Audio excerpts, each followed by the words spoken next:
கிட்டத்தட்ட 39 விக்கெட்ஸ் துபாயில மட்டுமே ஒயிட் பால் எடுத்திருக்காரு along with ODI and T20. So துபாயில மட்டுமே. ஸோ அப்போ you just need to remember. And wicket taking லிஸ்ட்ல துபாய் கண்டிஷன்ஸ்ல இருக்காரு ஓடிஐல. 2018ல இந்தியால லீடிங் விக்கெட் டேக்கர் அவரு தான் துபாய் கண்டிஷன்ஸ்ல. 8 இயர்ஸ் கழிச்சு நடந்தாலும் என்னதான் கரண்ட் ஃபார்ம் இருந்தாலுமே I don't think this will be a easy game.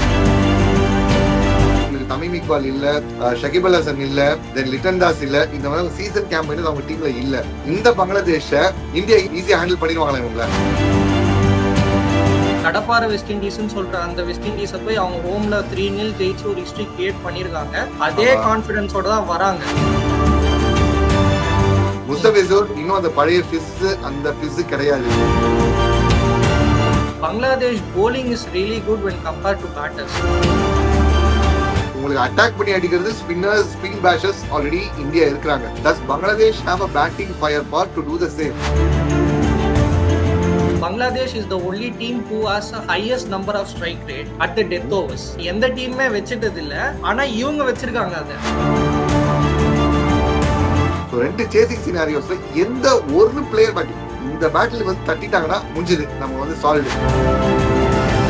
கிட்டத்தட்ட 39 விக்கெட்ஸ் துபாயில மட்டுமே ஒயிட் பால் எடுத்திருக்காரு along with ODI and T20. துபாயில மட்டுமே.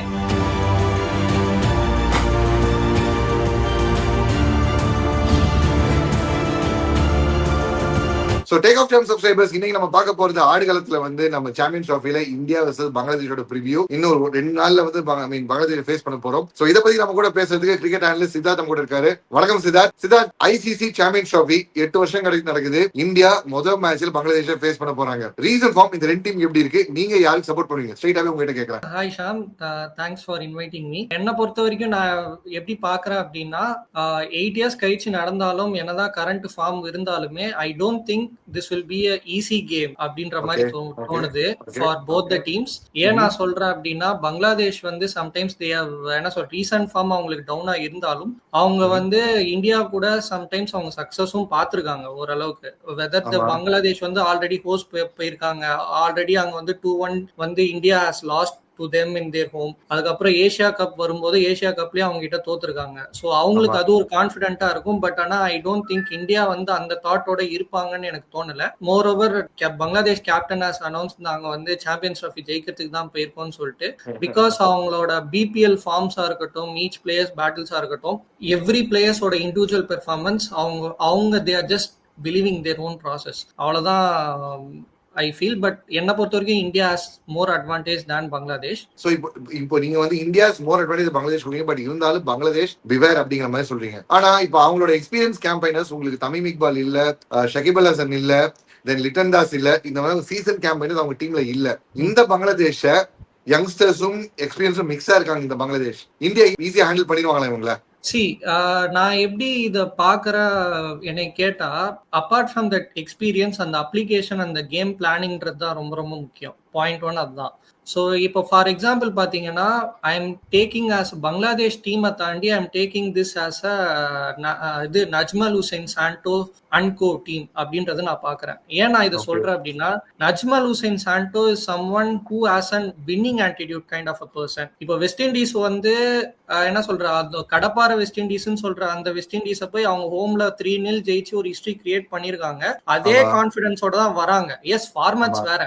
ஸோ அந்த மைண்ட் செட் அவங்களுக்கு இருக்குது, அந்த பாசிட்டிவ் இன்டென்ட் இருக்கிறதுனால so I think they will be coming up with a big பிளான்ன்றது தான் எனக்கு தோணுது. But will see whatever it comes. அவங்களோட ஐசிசி ஈவென்ட்ஸ் ரீசன்ட் டைம்ஸ்ல வந்து டவுன்ஃபாலா தான் இருக்கு. Maybe they might surprise some other opponents as well, but looking forward for an exciting game to be fair. Okay, இப்போ நீங்க வந்து நம்மளோட பிளேயிங் 11 ரெண்டு டீம்லயும் பார்க்கும்போது இந்தியால சொல்லிட்டாங்க ஹர்ஷதீப் சிங் உள்ள இருப்பாரு, ஹர்ஷித் ராணா இருக்க மாட்டாங்கன்னு சொல்லிட்டாங்க. பங்களாதேஷ் என்ன மாதிரி பிளேயிங் 11ல சேஞ்ச கொண்டு வருவாங்க? இப்போ இந்தியன் பேட்ஸ்மேன் டாப் ஆர்டர் ஃபுல்லா ரைட் ஹெவி. உங்களுக்கு ரோஹித், கில், விராட் கோலி, ஸ்ரேயாஸ் ஐயர், KL ராகுல், if in case Axar Patel promote பண்ணாலும் ஒழிய உங்களுக்கு டாப் ஆர்டர் ஃபுல்லாவே செம வந்து ரைட் ஹேண்டர் ஹெவியா இருக்கு. முஸ்தபிசூர் இன்னும் அந்த பழைய அந்த ஃபிஸ் கிடையாது. பட் இருந்தாலும் துபாய் மாதிரியான அந்த ஒரு கொஞ்சம் அந்த ஒரு அசிஸ்டன்ஸ் கொடுக்கற அந்த பிட்ச்ல, அதுவும் அண்டர் லைட்ஸ்ல ஷைன்ஷா அப்ரிடி என்ன பண்ணா நமக்கு நல்லாவே தெரியும். Will Bangladesh create a surprise. இப்ப நம்மளோட டாப் ஆர்டர் ஃபுல்லா ரைட் ஹெவியா இருக்கு. பங்களாதேஷ் என்ன மாதிரி பிளேயிங் லெவல்ல சேஞ்ச கொண்டு வருவாங்க இந்தியாவை டேக்கிள் பண்றதுக்கு? அண்ட் இந்தியா இப்போ பேஸ்பால் அடிச்ச அதே 11 கரெக்டா இருக்குமா? ஃபர்ஸ்ட் ஆஃப் ஆல் போறதுக்கு முன்னாடி ஐ திங்க் அவங்க எப்படி யோசிப்பாங்க அப்படின்னு நான் சொல்றேன். ரெண்டு டீமுமே பேஸ்ட் ஆன் த கண்டிஷன்ஸ் தான் பார்ப்பாங்க மெயினா. ஸோ கண்டிஷன்ஸ் வைஸ் படி நான் இன்ட்ரெஸ்டிங் ஸ்டார்ட் ஒன்று சொல்லணும் அப்படின்னா, ஆக்சுவலி 3 இயர்ஸ் கழிச்சு துபாயில மட்டும் ஓடிஐல நைட் கேம்ஸ் நடக்க போகுது. டே அண்ட் நைட் கேம்ஸ் நடக்க போகுது. ஸோ லாஸ்டா டே அண்ட் நைட்டோட கேம்ஸ் வந்து பார்த்தாங்கன்னா 2022ல தான் நடந்திருக்கு. அண்ட் மோர் ஓவர் என்ன அப்படின்னா, அதுல என்னன்னா பேட்டிங் செகண்ட் ஆடுறவங்களுக்கு தான் நிறைய அட்வான்டேஜ் வந்திருக்கு. Which is they have 60% of an advantage because of the lights வந்தனால பால் நல்லா பேட்டுக்கு வருது. ஸோ இது வந்து பாயிண்ட் 1 டு பி நோட்டட். இன்னொன்னு வந்து என்ன சொல்லணும்னா, 3 இயர்ஸ் கழிச்சு நடக்க போறதுனால எப்படி பார்த்தாலுமே வந்து it's gonna be a fresh wicket. ஆனா இப்போ வரைக்கும் எப்படி போயிருக்குன்றது பாக்குறா, ஆவரேஜ் ஃபர்ஸ்ட் இன்னிங் ஸ்கோர்ஸ் அங்க மட்டுமே பாத்தீங்கன்னா துபாயில வந்து 263 average first inning scores, second inning scores வந்து 258. ஸோ பெரிய டிஃபரன்ஸ் கிடையாது. ஆனா இதுவே நீங்க ஃபேஸ் வைஸ் நீங்க பிரிச்சு பார்த்தாங்கன்னா எப்படி போயிருக்குன்றத நான் சொல்லிடுறேன். 53 for no loss in power play. அப்புறம் மிடில் ஓவர்ஸ்ல பாத்தீங்கன்னா 148 ஃபார் 4. இங்கதான் நீங்க வந்து நீங்க கொஞ்சம் டீப்பா பார்க்கணும். என்ன அப்படின்னா இங்க வந்து when compared to Champions Trophy venues படி நீங்க பாத்தீங்கன்னா only Dubai has an assistant of both spinners and pacers. Now I think you got a question why India going with 5 spinners ன்றது. Yes, அவங்க யாருமே ஃபிட் ஆக ஐ மீன் 5 பேருமே அப்படியே ஆட மாட்டாங்க. எல்லாருக்குமே ஒரு like to like kind of a backup தான். ஸோ இது ஒண்ணு. அதே மாதிரி லாஸ்ட் ஃபேஸ் அதாவது டெத் ஓவர்ஸ்ல பாத்தீங்கன்னா 66 ஃபார் 4 போயிருக்காங்க. ஐ மீன் 66 ஃபார் 4 இன் லாஸ்ட் 10 ஓவர்ஸ்ல போயிருக்கு. இதுதான் ஃபேஸ் வைஸோட அனாலிசிஸ். ஸோ இதுல என்ன மெயினா பார்க்கணும் அப்படின்னா, பவர் பிளேல விக்கெட் எடுக்கிறதே ஒரு ஃபாஸ்ட் பவுலர்ஸ்க்கு கொஞ்சம் ஸ்ட்ரகிளா இருக்கு. அண்ட் ரோஹித் சர்மாஸ் என்ன சொல்றது, அவர் intent and is favourite format is ODI. எல்லாருக்குமே தெரியும். And already started to redefine himself in ஒரு கேமை வச்சுட்டே அவர் கண்டுபிடிச்சிட்டார். ஏன்னா எக்ஸ்பீரியன்ஸை பொறுத்த வரைக்கும் அவங்களோட அதாவது என்ன அப்படின்னா, apart from his technique or whatever it may be, if they started to find their way to scoring runs na, I mean nothing can able to stop him. So அதுதான் நான் பார்க்கிறேன். எஸ், அதே மாதிரி இப்போ bowlingsல பாத்தீங்கன்னா இப்போ பங்களாதேஷோட ஸ்ட்ரென்த்ஸ் அண்ட் வீக்னஸ் படி நீங்க கால்குலேட் பண்ணி பார்த்தா Bangladesh bowling is really good when compared to batters. நான் ஏன் சொல்றேன் அப்படின்னா, பங்களாதேஷ் போலர்ஸ் வந்து என்னன்னா அவங்க வந்து what they used to do is like எல்லாருமே kind of hit the deck bowler. So அவங்க வந்து யாருமே அப் த ரிலீஸ்ல ஐ மீன் என்னை பொறுத்த வரைக்கும் என்னன்னா Shoriful Islam is gonna be a big miss for them. ஏன்னா மேஜர் மிஸ். ஏன்னா அவங்க என்ன யோசிச்சிருக்காங்க அப்படின்னா, ஃபிஸ் வந்து ஒரு எக்ஸ்பீரியன்ஸ் போலர். சோ அதனால வந்துட்டு இவரை வச்சுக்கணும். And more over right arm spinners கூட டாஸ்கின் அஹமதும் இருக்காரு. காலகாலமா வந்து ரெண்டு பேரும் வெட்டரன்ஸ் இருக்காங்க. சோ அப்படி இருக்கும் போகும்போது அவங்க என்ன யோசிச்சிருக்காங்கன்னா, எதுக்கு ஷோரிஃபுல் இஸ்லாம் அப்படின்னு சொல்றது. பட் ஆனா in my perspective Shoriful Islam is gonna be a big miss. But அவங்க என்ன யோசிக்கிறாங்க அப்படின்னா, ஷோரிஃபுல் இஸ்லாம் வந்து அதே நான் சொன்ன மாதிரி ஃபேஸ் வைஸ் அவங்க யோசிக்கிறாங்க. அதாவது Fizz is a kind of a bowler who can bowl in all 3 different phases even if he's gone for runs or something. ஆனா ஷோரிஃபுல் இஸ்லாம் நீங்க பாத்துட்டீங்க அப்படின்னா அவரோட எஃபெக்டிவ்ஸ் வந்து only நியூ பால்ல மட்டும் தான் இருக்கும்.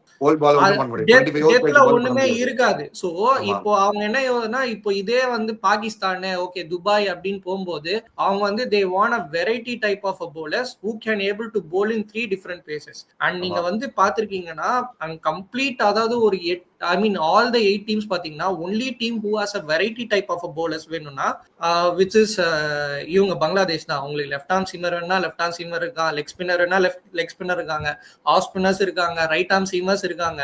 சோ அது வந்து what they choice is like bowling options are going so forward. அதாவது நிறைய இருக்குன்றது தான் அவங்க சொல்ல வர்றது. சோ அதனாலதான் அவங்க வந்து ஷோரிஃபுல் இஸ்லாம உக்காத்தி வச்சுட்டு ஃபிஸ்ஸை வந்து ஆட் பண்ணிருக்காங்க. எஸ், ஃபிஸ்ஸோட form and injuries are quite concerning. அங்க ஸ்ட்ரைக்கிங் எபிலிட்டிக்காக தான் they have a bowler like Taskin Ahmed கிட்ட அவங்க அவ்வளோ ட்ரஸ்ட் பத்தியா பாக்குறாங்க.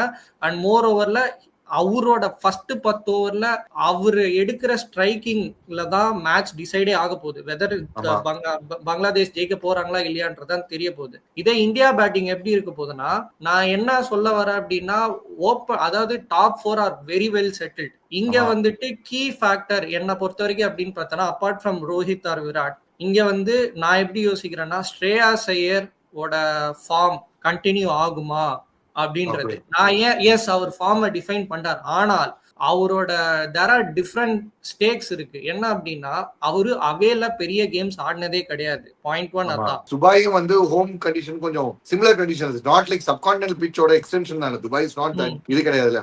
இப்போ நீங்க வந்து கரெக்டா சொன்னீங்க, பங்களாதேஷ்ல வெரைட்டி ஆஃப் ஸ்பின்னர்ஸ் இருக்காங்க எல்லாமே சொல்றாங்க. பட் அங்க நீங்க சொன்ன இன்னொரு ஸ்டாட்ல, அந்த ஸ்டாட்ல இன்னொரு ஹிடன் லைன் என்னன்னா, 10 ஓவர் கொஞ்சம் அந்த பால் ஸ்விங்கிங், அந்த பால் டேக்கிள் பண்ணிட்டா மிடில் ஓவர் ஆடுறது ஈஸின்னு காமிச்சிங்க. 10 ஓவர் விக்கெட் விடாம நீங்க 5 இடத்துல ஸ்விங். சோ உங்களுக்கு அட்டாக் பண்ணி அடிக்கிறது spinners, spin bashers already India இருக்கிறாங்க. இப்போ சப்போஸ் இந்தியா ஃபர்ஸ்ட் பேட்டிங் பண்ணி சேஸ் பண்ணும்போது does Bangladesh have a batting firepower to do the same? Yes. நான் இன்னொன்னு இன்ட்ரெஸ்டிங், இப்போ நான் இந்தியாவுக்கு நான் இப்போ நீங்க கேட்ட கேள்விக்கு நான் ஸ்ட்ரைட்டா சொல்லிடுறேன். என்ன அப்படின்னா பங்களாதேஷ் வந்து டாப் 4 வந்து பாத்தீங்கன்னா அவங்களோட பேட்டிங்கே வந்து as per the form continue அதான் ஒன்லி ஸ்டார்ட் ஃப்ரம் நம்பர் 4. இப்போ நீங்க பார்த்தாலே வந்து பாத்தீங்கன்னா மெஹதி ஹசன் மிராஜ், முகமதுல்லா, அதுக்கப்புறம் வந்து Mushfiqur Rahim and Jaker. And second திங்ல இன்ட்ரெஸ்டிங் ஸ்டார்ட் நான் இன்னொன்னு சொல்லணும் அப்படின்னா, அதாவது சின்ஸ் 2023 அதாவது Bangladesh is the only team who has a highest number of strike rate at the death overs. இது வந்து ஒரு இன்ட்ரெஸ்டிங்கான ஸ்டாட். ஏன் நான் சொல்றேன் அப்படின்னா எந்த டீமுமே வச்சிட்டது இல்ல. சோ ஆனா இவங்க வச்சிருக்காங்க. அத ஜேக்கர் அலியை பத்தி நிறைய பேருக்கு தெரியாது. ஆனா ஜேக்கர் அலி இஸ் ஒன் ஒரு 3 இயர்ஸ் கழிச்சு டெஃபினெட்லி ஐபிஎல்ல ஒரு பெரிய மணி போவாரு அப்படின்றது என்னோட ஒப்பீனியன். அவரோட ஆவரேஜே, அவரோட ஸ்ட்ரைக் ரேட்டே பாத்தீங்கன்னா கிட்டத்தட்ட வந்து அரௌண்ட் ஸ்ட்ரைக் ரேட்டே 100+ வச்சிருந்தாரு. சூப்பரா வந்து அந்த ஒரு கேம் சேஞ்சரா ஆடி போனாரு. ஆமா. And more over 100+ strike rate மட்டும் இங்க டாக்கிங் பாயிண்ட் இல்ல. He is coming at number 7. அவரோட ஆவரேஜ் வந்து 50.3. சரிங்களா? சோ இதுதான் ஆக்சுவலா மெயினா பேச வேண்டிய. எஸ், அவர் ஓடிஐல கேம்ஸ் நிறைய ஆனது இல்ல, கம்ப்ளீட்லி ஐசிசி டோர்னமெண்ட். இதுவே நீங்க T20 எடுத்துட்டாலுமே T20லயுமே அவர் ஸ்ட்ரைக் ரேட் வந்து எப்படிப்பா இருக்கு அப்படின்னு நீங்க கேட்டீங்கன்னா, ஓவரால் T20s பார்த்தாலே அவரோட strike rate is around 130+ and அவரோட average is around 30, which is not so bad in T20. அத கண்டிப்பா வந்து ஒரு spin hitter and more over powerful hitter. அதாவது எப்படின்னா டவரிங் சிக்ஸஸ் அடிப்பாரு. அதுதான் மெயினான ஒரு விஷயமே. சோ அவங்களோட பேட்டிங் எப்பவுமே அந்த ஸ்டெபிலைஸ் பண்றதுக்கு தான் அந்த மிடில் ஆர்டர்ஸோட பவர்ஸே அவங்க வச்சிருக்காங்க. சோ அதுதான் அவங்களோட மேஜர் ஸ்ட்ரென்த். வீக்னஸ்னு பார்த்தோம்னா as I said பங்களாதேஷோட டாப் ஆர்டர்ஸ் தான் அவங்களோட பெரிய வீக்னஸாவே இருக்கு.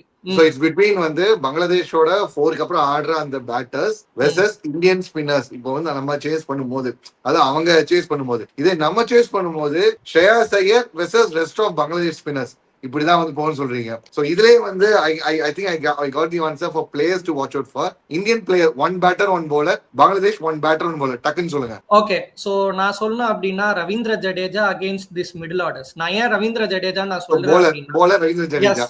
ஆமா, bowler ரவீந்திர ஜடேஜா. நான் ஏன் சொல்றேன் அப்படின்னா அவேஸ்ல நீங்க அவே ரெக்கார்ட் நீங்க எடுத்துட்டீங்கன்னா ஆஃப்டர் இந்தியா, அதாவது ஒயிட் பால்ல நிறைய விக்கெட்ஸ் எடுத்திருக்கிற ஒரே கண்ட்ரி பாத்தீங்கன்னா துபாய். இது வந்து ஒரு இன்ட்ரெஸ்டிங் சார். கிட்டத்தட்ட 39 விக்கெட்ஸ் துபாய்ல மட்டுமே ஒயிட் பால் எடுத்திருக்காரு along with ODI in T20. So துபாய்ல மட்டுமே. சோ அப்போ you just need to remember. And moreover அவங்கள வந்து பார்த்தோன்னா எல்லாருமே spin hitters and finishers, strong finishers இருக்காங்க. சோ என்ன பொறுத்த வரைக்கும் பார்த்தோன்னா த பேட்டில் மெயினா ஐ எம் வாட்சிங் out for Bangladesh middle order batsman against Jadeja. And second thing பார்த்தோன்னா குல்தீப் யாதவும் ஆட் பண்ணுவேன். ஏன்னா குல்தீப் யாதவ் துபாய்ல வந்து பாத்தீங்கன்னா டாப் 10 விக்கெட் டேக்கிங் லிஸ்ட்ல துபாய் கண்டிஷன்ஸ்ல இருக்காரு. ODIல 2018ல இந்தியால லீடிங் விக்கெட் டேக்கர் அவரு தான் துபாய் கண்டிஷன்ஸ்ல. சோ அதுவும் ஒண்ணு. ஆனா குல்தீப்போட ஃபார்ம் வந்து இப்போ ஸ்ட்ரைக்கிங் எபிலிட்டி கம்மியா இருக்கு. சோ அதனால main Jadeja and backup I am going for Kuldeep. இதுதான் நான் மெயினா பாக்குறேன். அண்ட் அதர் பேட்டில்ஸ் நான் வந்து பாக்கணும்னா இந்தியா பேட்டர்ஸ் வெர்சஸ் பங்களாதேஷ் பவுலர்ஸ்னா மெயினா நான் யோசிக்கிறது வந்து தஸ்கின் அகமது அகைன்ஸ்ட் ரோஹித் சர்மா, அவர் எப்படி டேக்கிள் பண்றாரு அப்படின்றது. அண்ட் செகண்ட் திங் வந்து Mehidy Hasan Miraz and Riyad Hossain versus Virat Kohli and KL ராகுல். Super. The last but not the least, the final question, the one player battle. இந்த பிளேயர் பேட்டில் யாரு ஜெயிக்கிறாங்களோ, இப்ப நீங்க வந்து place to watch out for சொல்லிட்டீங்க. குல்தீப் யாதவ் சொல்லிட்டீங்க, ஜட்டு சொல்லிட்டீங்க, இந்த பக்கம் ரோஹித் சர்மா சொல்லிட்டீங்க, விராட் கோலியை சொல்லிட்டீங்க, ஷ்ரேயாஸ் ஐயர் சொல்லியாச்சு, ஜெயகர், இவங்க எல்லாமே இருக்கிறாங்க. ஒரு ட்ரீம் 11ல இப்ப இவங்க எல்லாமே நம்ம செட் பண்ணி வச்சிடறோம். ஆனா மேக் ஆர் பிரேக் அப்படிங்கிற மூமெண்ட் ஒரு சில மேட்சஸ்ல வரும். சோ அப்படி வரும்போது இந்த பேட்டில் இவங்க ஜெயிச்சாங்கன்னா இந்த டீம் தட்டிட்டு போகும். இந்த 2 சினாரியோ நீங்க சொல்லணும். அதாவது இந்தியா சேஸ் பண்ணும்போது எந்த பிளேயர் பேட்டில் நம்ம கண்டிப்பா வந்து நம்ம சேஸ் சக்சஸ்ஃபுல்லா போறோமா இல்லையான்னு முடிவு பண்ணும். சப்போஸ் இந்தியா ஃபர்ஸ்ட் பேட்டிங் பண்ணுது, இப்போ வந்து பங்களாதேஷ் நம்ம சேஸ் பண்ண போறாங்கும் போது அங்க எந்த player battle to watch out for? ஏன்னா அந்த கிரவுண்ட் நல்லாவே சேசிங் சூப்பரான கிரவுண்ட் சொல்லியாச்சு. சோ 2 சேசிங் சினாரியோஸ்ல எந்த ஒரு பிளேயர் பேட்டில் இந்த பேட்டில் வந்து தட்டிட்டாங்கன்னா முடிஞ்சது, நம்ம வந்து சால்வ்டு.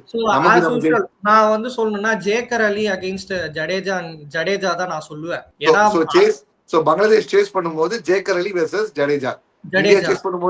இந்தியா சேஸ் பண்ணும்போது obviously Rohit Sharma against Bangladesh pacers தான். ஏன்னா அவர் அடிக்கிற 10 ஓவர்ல தான் கேம் டிஃபைனிங்கே இருக்க போகுது. சோ அதனால Rohit Sharma against the pacers தான். இன்ட்ரெஸ்டிங்கான இன்சைட் கொடுத்தீங்க. அதாவது எப்படி கொடுத்துருக்கீங்கன்னா, இந்தியாவுக்கு வந்து அந்த பிளேயர் பேட்டில் எப்படின்னா பவர் பிளேல, வேற பங்களாதேஷ்க்கு அந்த ஒரு கிரக்ஸ் எங்கன்னு பாத்தீங்கன்னா மிடில் ஓவர்ஸ்ல. பாப்போம் எந்த பிளேயர் பேட்டில் எப்படி டர்ன் அவுட் ஆக போகுதுன்னு. திருப்பி ஒரு 8 வருஷம் கழிச்சு சாம்பியன் ட்ராஃபி இந்தியா முதல்ல பங்களாதேஷ் ஃபேஸ் பண்றாங்க. பிரஷர் கம்மியான கேமா இருந்தாலும் ஏகப்பட்ட கொஸ்டின்ஸ் இருக்கு, ஏகப்பட்ட பெர்மிஷன் காமெண்ட் ஏகப்பட்ட இருக்கு. So thanks for all your insights. So take off time subscribers மறக்காம சேனலை லைக் பண்ணுங்க, ஷேர் பண்ணுங்க, மறக்காம சேனலுக்கு சப்ஸ்கிரைப் பண்ணுங்க.